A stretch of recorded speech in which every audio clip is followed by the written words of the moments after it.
Assalamualaikum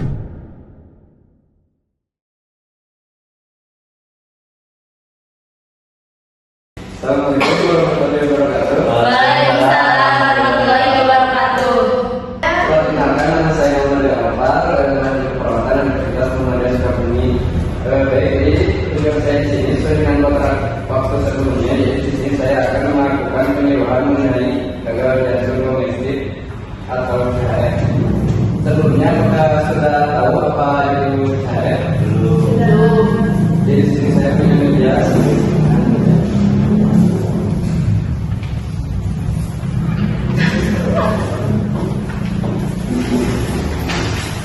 Jadi gagal jantung domestik adalah ketika jantung tidak mampu memompa darah secara efektif untuk memenuhi kebutuhan oksigen dan nutrisi tubuh. Akibatnya darah dapat menumpuk di pembuluh darah, terutama di paru-paru dan bagian tubuh lainnya seperti kaki atau perut.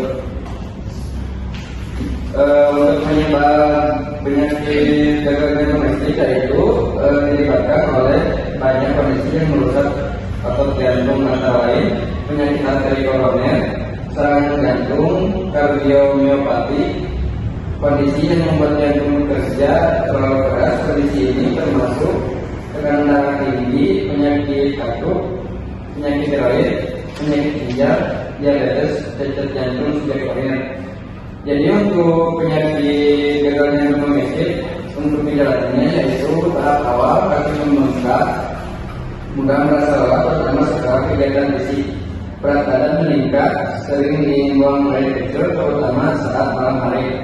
Dan yang kedua, tahap menengah, detak jantung tak beraturan, batuk-batuk akibat pembentukan paru-paru, napas tersengal-sengal, napas pendek karena paru-paru terisi cairan, susah menggerakkan badan karena kelelahan.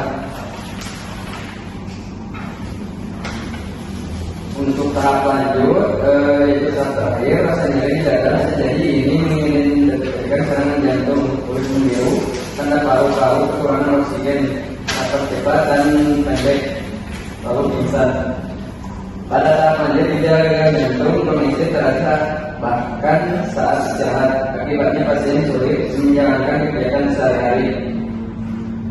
Untuk pengobatan gagal jantung domestik, biasanya obat-obatan untuk penyakit gagal jantung domestik bisa diberikan tergantung tingkat keparahan kondisi pasien.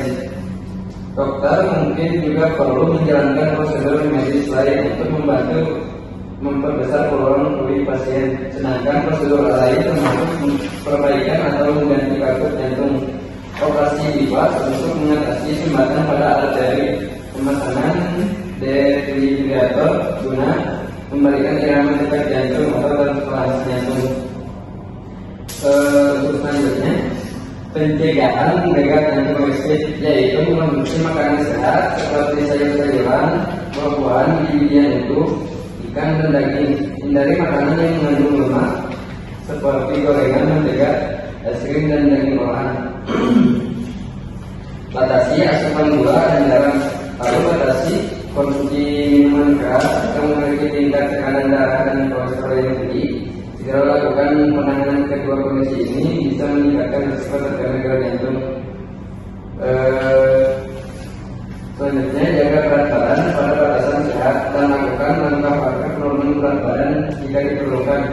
Berhenti merokok jika kamu seorang perokok aktif, jika kamu bukan perokok yang biasa perokok agar tidak menjadi perokok pasif. Lakukan aktivitas atau olahraga yang dapat membuat jantung sehat seperti bersepeda atau berjalan kaki minimal 2,5 jam per minggu. Baik, kalau untuk penyuluhan selesai, apakah teman-teman sudah mengerti apa yang sudah saya paparkan? Jadi sekarang saya akan bertanya, apa sih gagal jantung domestik itu? Izin menjawab.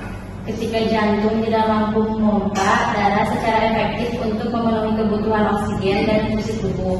Nah, akibatnya bisa darah dapat menumpuk di pembuluh darah, terutama di paru-paru dan bagian tubuh lainnya seperti kaki atau perut seperti itu. Baik, mungkin teman-teman sudah belajar dengan apa yang sudah saya sampaikan. Mungkin dicukupkan untuk kontrak selanjutnya. Mungkin saya akan memberikan penyuluhan dari Baik, assalamualaikum warahmatullahi wabarakatuh. Waalaikumsalam